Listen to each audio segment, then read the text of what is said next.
I am very, very, very excited for this event. First of all, my name is Hussam, and I'm the co-president of the Palestine Solidarity Committee.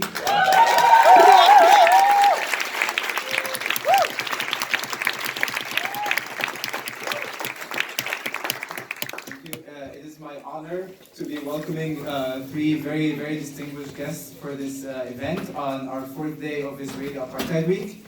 Israeli Apartheid Week, for those who don't know, is a global movement to raise awareness about the treatment that Palestinians face due to the Israeli occupation. We have had events starting on March 30th, which was the anniversary of the Great March of Return. We have events going through until this Friday. So for tomorrow, we're going to have the unveiling of the Wall of Resistance in the Science Center Plaza. Hopefully some of you have seen them while coming here. 6 p.m. in Science Center Plaza. And then on Thursday, we have a talk by Dr. Lamont on the BDS movement. And then on Friday, we'll have a screening of the 1948 Creation and Catastrophe documentary, followed by discussion with the executive director and co-producer, Dr. Lamont. Very, very exciting line of events. But perhaps one of the most exciting on my end, for me personally, is this event. It is my honor to be welcoming Dr. Cornel Dr. Marc, and Dima Khalidi for a panel discussion on Black Palestinian Solidarity. To start off this event, I will leave the floor to my co-president Christian, who will introduce our moderator for this panel, Yamila Shannan, who is I'm very, very excited for you to be here as well. Thank you so much for coming. And then she will take it from there and introduce our panelists and we can start. Thank you so much.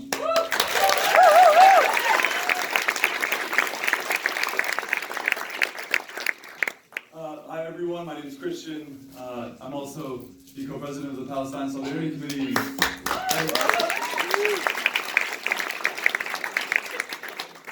And this week has been phenomenal. The momentum that's been built for Palestinian rights is amazing, and it's all because of you for turning out and spreading the word and talking about the struggles of the Palestinians and the real stories that characterize their struggle. So, without further ado, I just want to introduce Yamila Hussein, for our moderator for tonight. Many thanks for being here. She moderated our panel last year, and we're immensely thankful for her. So, Dr. Yamila Hussein is a graduate of the doctoral program at the Harvard Graduate School of Education. Her research focuses on the politics of education and knowledge production. Her doctoral thesis examined the relationship between nationalism and formal education, particularly how the Palestinian search for national liberation influenced their educational discourse during the 1970s, when Palestinians had no control over educational policies. Dr. Hussein teaches on the role of schools in sustaining and/or challenging systems of oppression and privilege, and the position of teachers as cultural workers, intellectuals, and agents of change. She has a bachelor's in English literature from Quds University, Jerusalem, and a master's degree in community education from Harvard. Dr. Hussein has worked with and for Palestinian children in Palestine and has designed, directed, and taught intensive academic programs for teacher professional development in Boston, including Harvard, Boston College, and Lesley University, as well as abroad in Morocco, Jordan, Spain, Palestine, and the Balkans. She is fluent in English, Spanish, Arabic, and Palestinian. Yeah, tell Sign him. language. Oh. Whoa.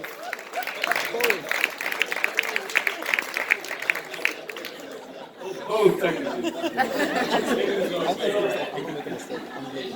So, without further ado, I'm going to pass the floor on to Dr. Hussein, and yeah, thank you all for being here once again.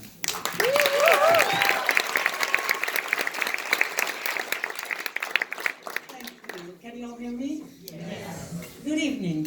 Good evening. Let's try again. Good evening. Good evening. Yeah, let's get that out there.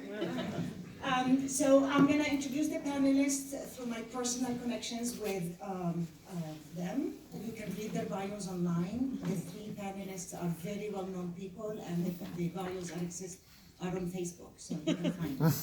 Okay? I'm going to start with Dr. West. I think it shows how much I love and adore Dr. West.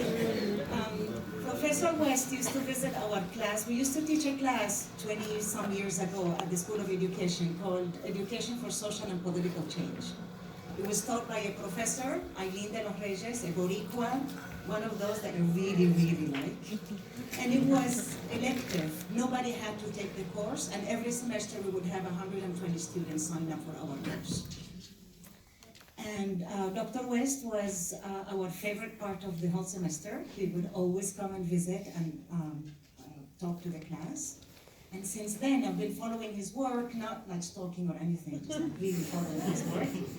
And we meet again in 2014 in Ferguson. There was no surprise in there, because that's what Dr. West embodies. He is the person who studies and teaches at Ivy League universities, and he is the person who shows up at Ferguson and goes out the streets and stays up at night with the young people in the streets and gets arrested.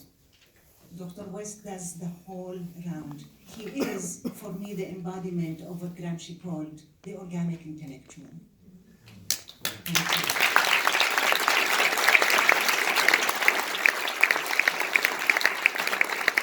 The first time I met Marc Lamont was on Facebook. He didn't meet me, but I did. And I started seeing these posts. I mean, the first thing that I saw was pictures from Jerusalem. I grew up in Jerusalem and I'm not allowed to enter it. And here's somebody who's not only capturing Jerusalem in pictures beautifully and in ways that, as a Palestinian from Jerusalem, like, yeah, this is my Jerusalem. But also the comments, the questions, and turns out he speaks Arabic as well. And the focus on that part, that aspect of Palestinian life that we haven't necessarily talked about. Interviews with Black Palestinians, particularly about their Blackness. Growing up in Palestine, under colonial rule and settler colonialism, you get so caught up with all those big systems of oppression, you don't always take the time to look around you and ask about all these other layers of oppression. And then I come to the US and I start understanding racism, and I start wondering how we are dealing with that in our own society in Palestine. And Marc becomes one of the people that I feel takes up that issue and does an amazing job with it. He has a film coming up soon. Keep your ears open. You'll tell us about it, baby.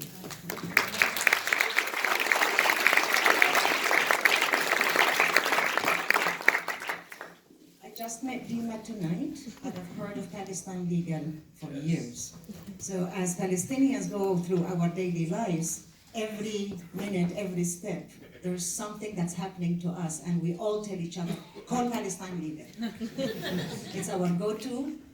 We get the answers from it, and then those of us who have learned how to maneuver certain situations and how to deal with certain circumstances from Palestine Legal, we're spreading the knowledge around. We're not only getting legal defense, we're also learning how to defend ourselves, which questions to ask, and when we have the right to say no. We're putting our foot down here. You don't get to do this. We're going to fight it. And Palestine Legal has provided a much needed place for Palestinians and others to turn to and ask questions and get support and educate ourselves and our communities. So help me welcome in Dima.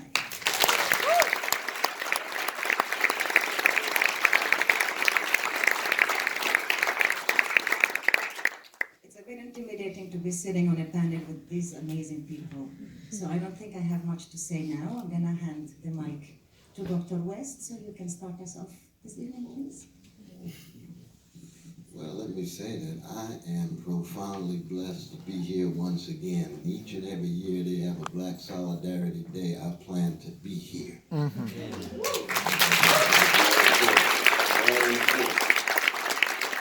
of the challenge is just trying to be morally consistent, to have some sense of integrity, and to fundamentally acknowledge the way in which a precious Palestinian baby has exactly the same value as a precious Jewish baby in Tel Aviv, or a precious white baby in Boston, or a brown baby in the south side of Chicago, or a red baby in Wisconsin, or a yellow baby in Japan.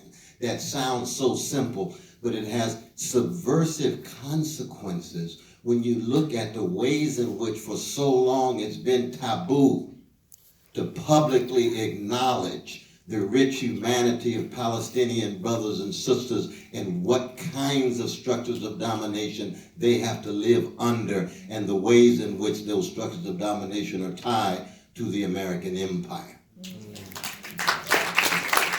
So there's a crucial moral, and as a revolutionary Christian, I'd say a spiritual commitment. And why is that very important? Well, it's very important because we've got so many of our precious liberals and centrists who are just scared. They're intimidated. They're so full of fear to acknowledge the rich humanity of Palestinians and actually bring critique to bear on the vicious Israeli occupation and come to terms with the veritas. And that's what we're here for. Veritas. The truth of the history, past and present, of the Middle East and the relation between Israelis and Palestinians. And by truth, in part, I mean what Herbert Marcuse meant when he said the condition of truth is to allow suffering to speak.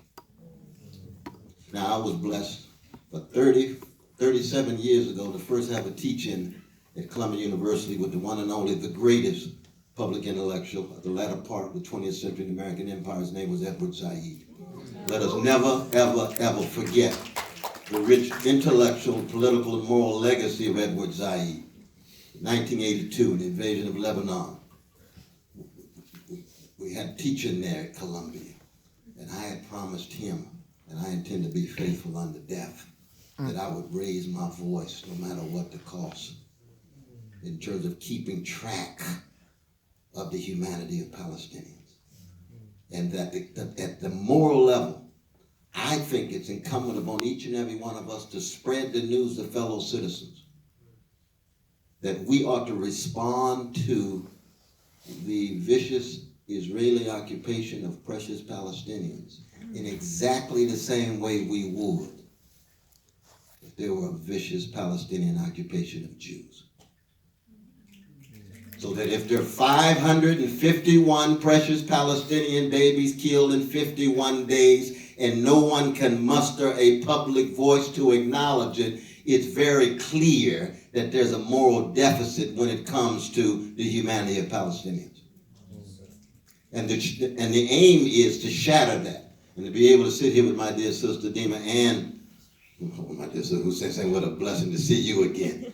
But Brother Marc Lamont Hill, I think, is actually taking it to a whole new level. He's in the legacy of Paul Robeson and W.B. Du Bois and others because he's had to pay such a major cost in raising his voice on the international stage. On the international stage.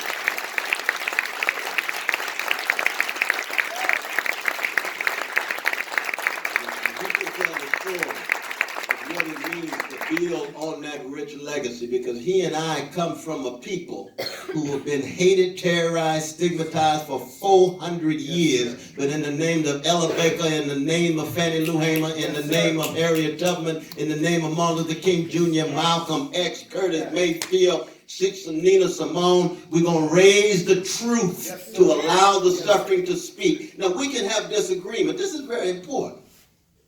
We jazz like. We're not looking for some military orchestra where everybody's on the same beat. No, we have some disagreements in terms of how we go about understanding maybe.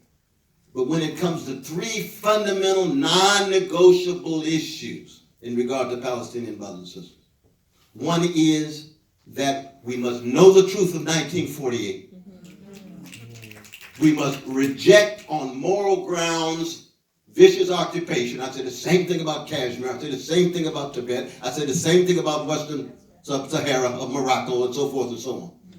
And then third, we must never ever, as you can imagine, succumb to any kind of anti-Jewish sensibility, anti-Jewish hatred, or anti-Jewish orientation. And I don't say anti-Semitic because there's a whole lot of folk who are Semitic who are not Jewish. that the humanity of our precious Jewish brothers and sisters is as precious as anybody else, but that must never, ever, ever be an excuse to not raise your voice, to be a justification of your fear, or I would say your cowardliness. And so don't let anybody tell you that because you have fallen in love with Palestinians, that somehow you hate Jewish brothers and sisters. Because I believe in multiple love.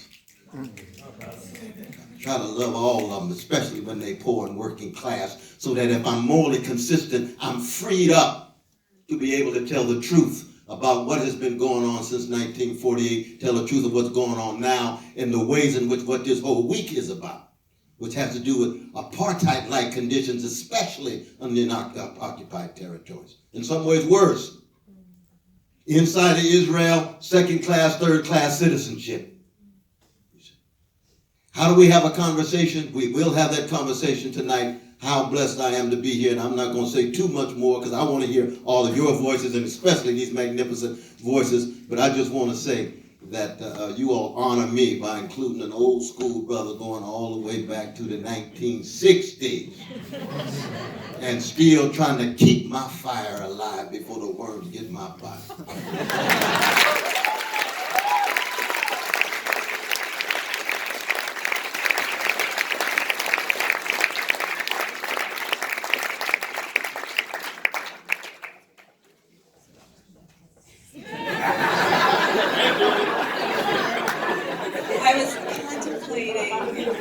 Insisting that I go first. I really should have done that. So, yeah. Yeah, I mean, the honor is really mine, and I just to be speaking with such morally consistent and courageous and bold leaders, I'm really honored. And I just want to thank the PSC for all the work that you've put.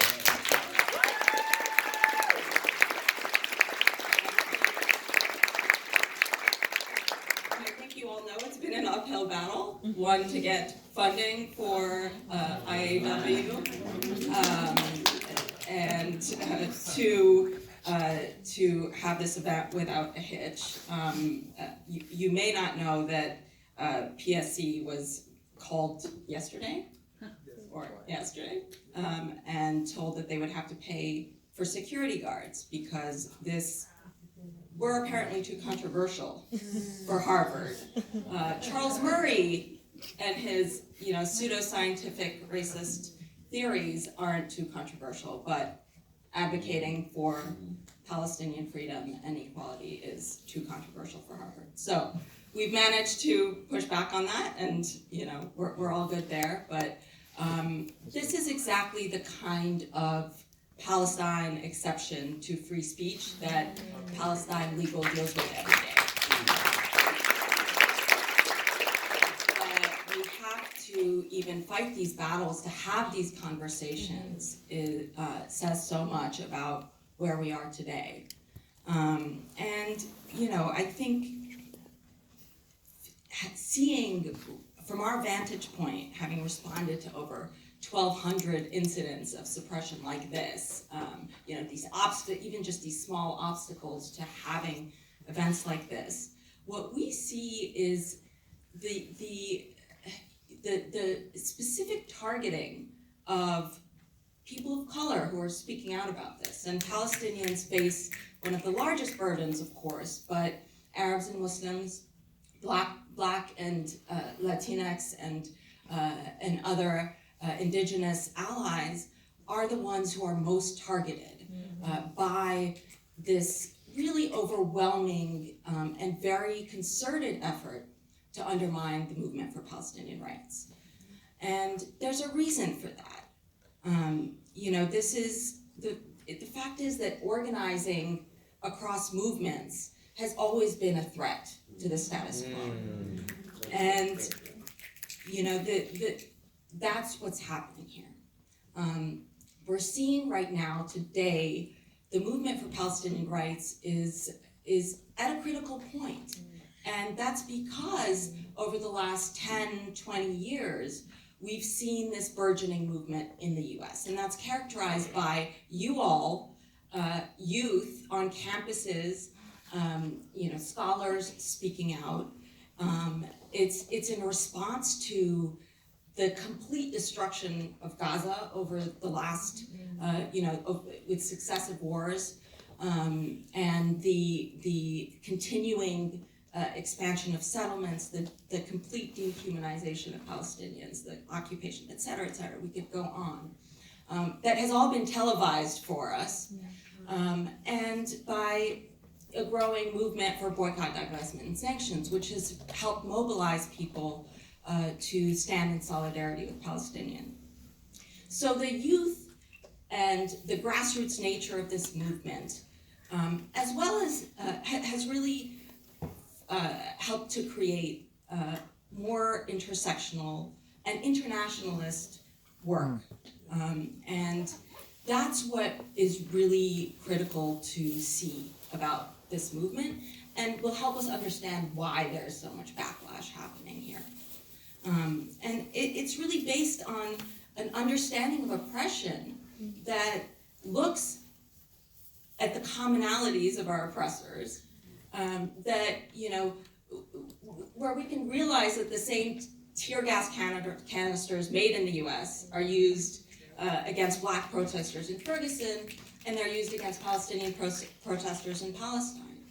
And the same companies that have been building a wall in Palestine for decades now are trying to build a wall here on our border with Mexico.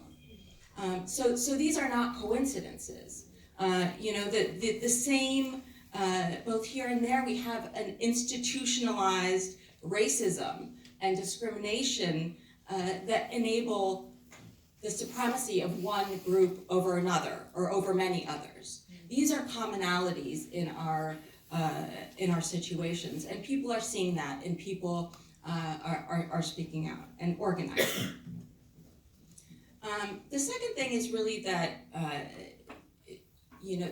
think it's important to recognize how important Black Palestinian solidarity has been over the last several years, especially.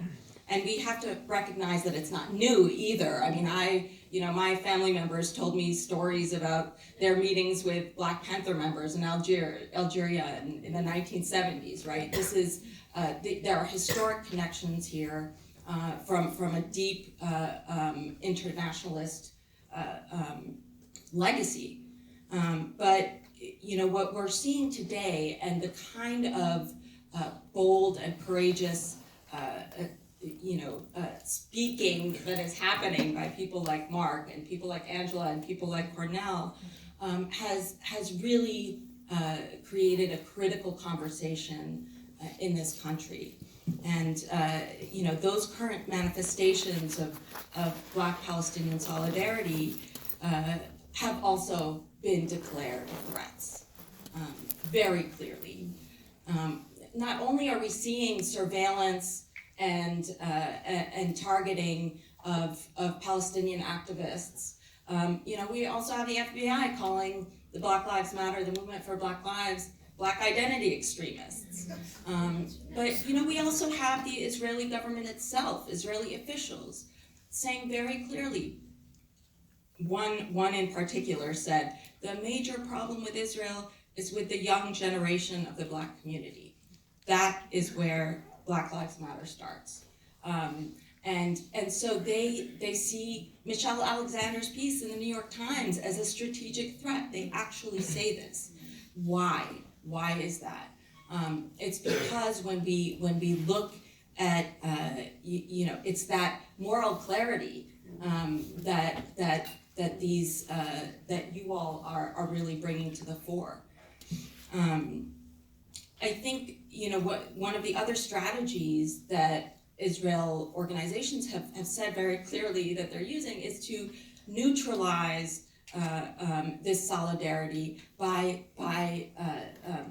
separating, by creating fissures within the Black community and a wedge in the Black community. And I think we saw that backfired with Angela Davis, right?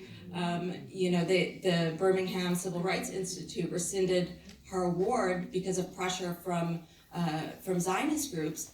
And ultimately, the Black community and the Palestinian Solidarity Committee rallied to her defense, and it was unacceptable. Nobody stood for it, and they tried to give it back, but.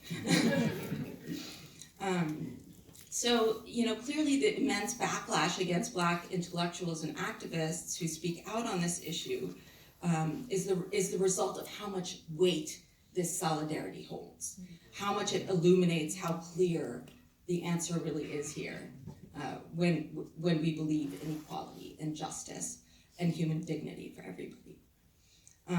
So it's really no wonder, I think, that Israel and its allies here are trying to make examples of those who dare to speak out. And the reason is that they want to intimidate the rest of us. They want to intimidate us into silence.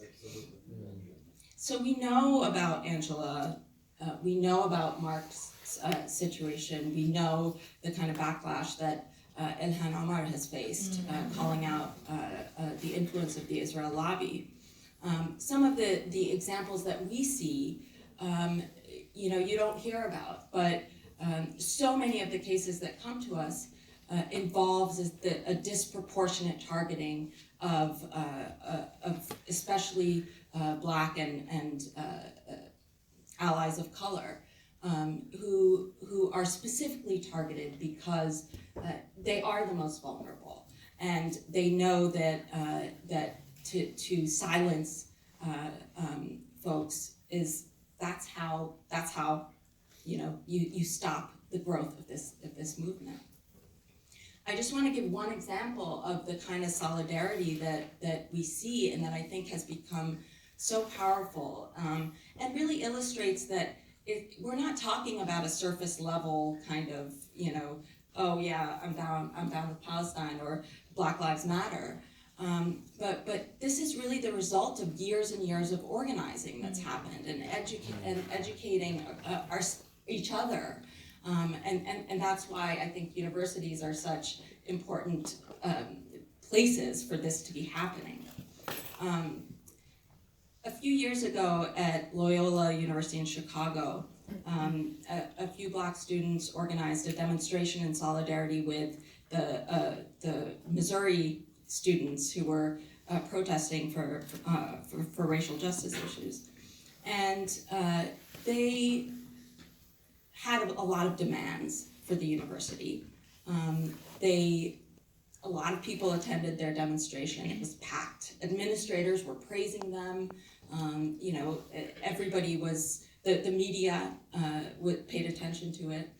And they went to the university and they made their demands. A few years earlier, or the year before rather, Palestinian students with Students for Justice in Palestine heard about a Birthright Israel tabling the next day. And that night they decided, you know what, why don't we go and register? We want to claim our birthright. Birthright is a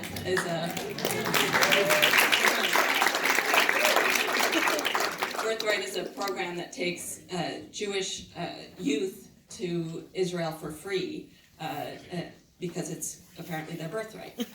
And so they line up at the Birthright Israel table, and they all have signs of, with the names of the villages where their families came from and were expelled from.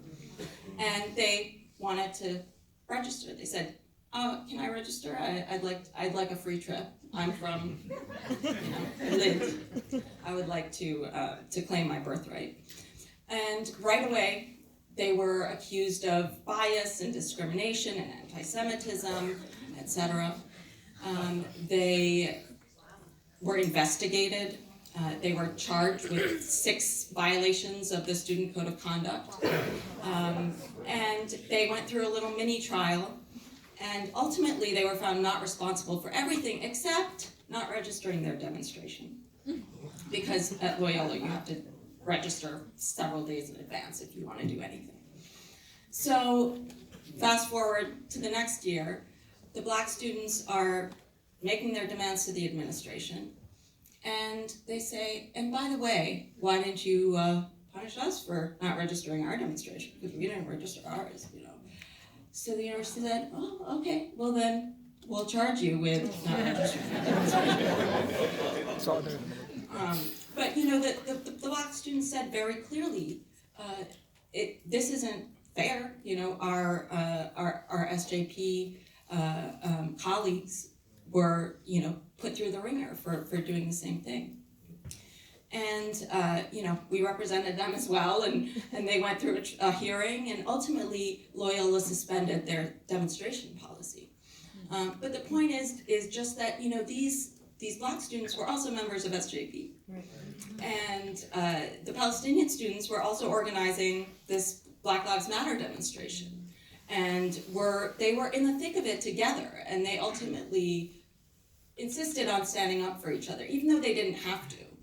And so that illustrates the kind of solidarity that, you know, it's a small example, but I think it really shows the level of you know, of work that's happening, and you know. So I think the question is, how do we overcome these overwhelming attacks and the overwhelming pressure to shut up?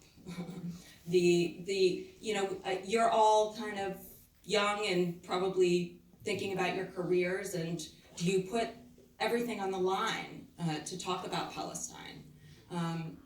And I think there are just a couple points here that, you know, we first have to understand what the purpose of this attack is. And as I said, it's really to silence us. It's really to make it too hard and too costly to speak up and to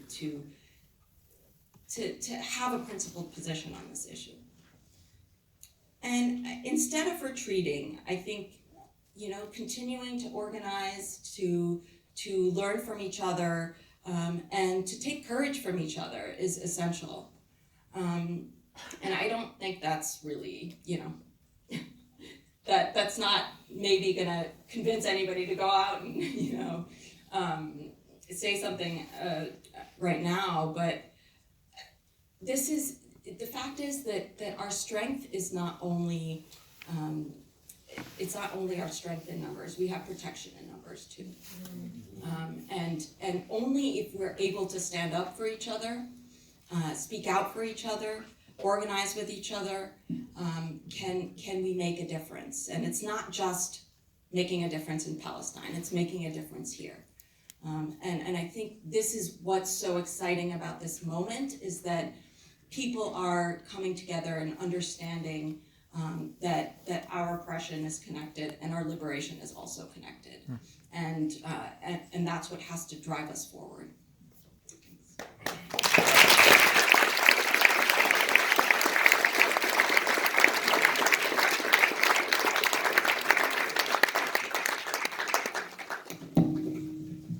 Peace, everybody. This is overwhelming, man, to see this type of crowd and this type of energy for this event this week, and for the events of the entire week is really extraordinary, and it speaks to the possibilities of this moment. And we are in a very strange moment, a very dangerous moment, but also a moment filled with possibility, and I'm excited by it. And the work that Palestine Legal does, the everyday grind, the everyday struggle of organizing and fighting and resisting the various legal attacks on Palestinian freedom, the ways that Palestinian liberation is undermined, not just at the social level, not just at the media level, but at the juridical level.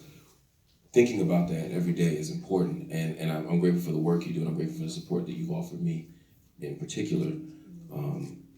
Cornel, oh God. I hate talking after him too, but you know, we don't talk often on the phone because he's the hardest person in the world to get on the phone, other than maybe me, right? So, well, but after everything happened, y'all heard about that thing, right? The UN. I had a missed call from Cornel, and I was like, oh man, like, it must be, you know, but the call meant so much because I got a whole lot of academic friends. You know, being on TV and being in academia, there's a lot of interesting similarities around the insecurity, the competitiveness, the shallowness, there's some real interesting overlap. You know,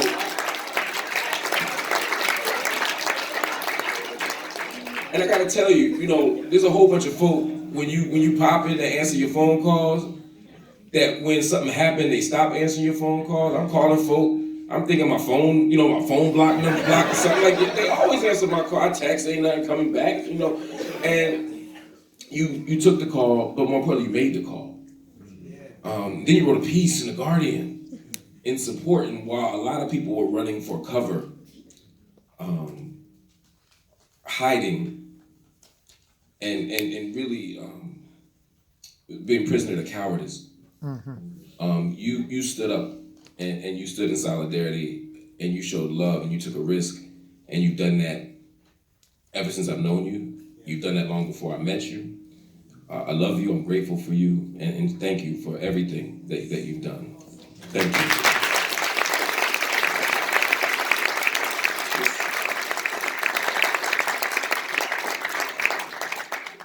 This moment has been so strange to me, even just the whirlwind of the last 4 or 5 months. When I sat down at the UN and gave that speech, I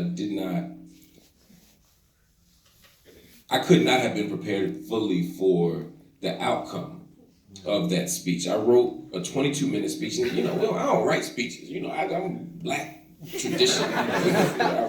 But I said, I'm gonna be careful. God's still laughing. I said, I'm gonna be careful to make sure don't nothing happen. And I wrote 22 minutes. I was on the plane from Tel Aviv back to New York, and I wrote the speech, went to Brooklyn, changed clothes, and went straight to the UN. And I said, I want to make it clear on this day that I am going to appeal to the Universal Declaration of Human Rights as my operating framework. It was the 70th anniversary of the Nakba, but it was also the 70th anniversary of the Universal Declaration of Human Rights.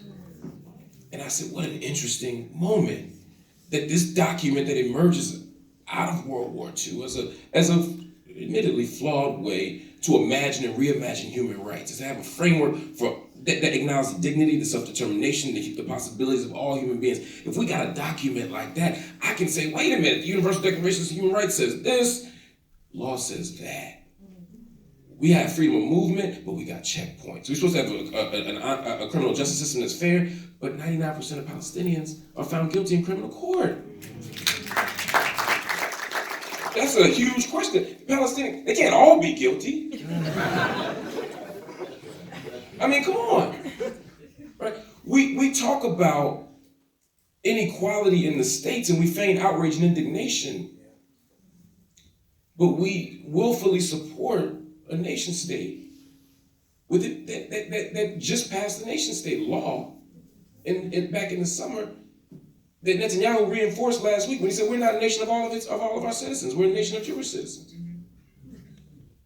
But when you have 20% of your population who are not Jewish, what does that mean for them? What does that say about the possibilities of democracy for everybody? These are questions we got to wrestle with. I laid the questions out. I pointed to the contradictions of what it means to have admissions committees where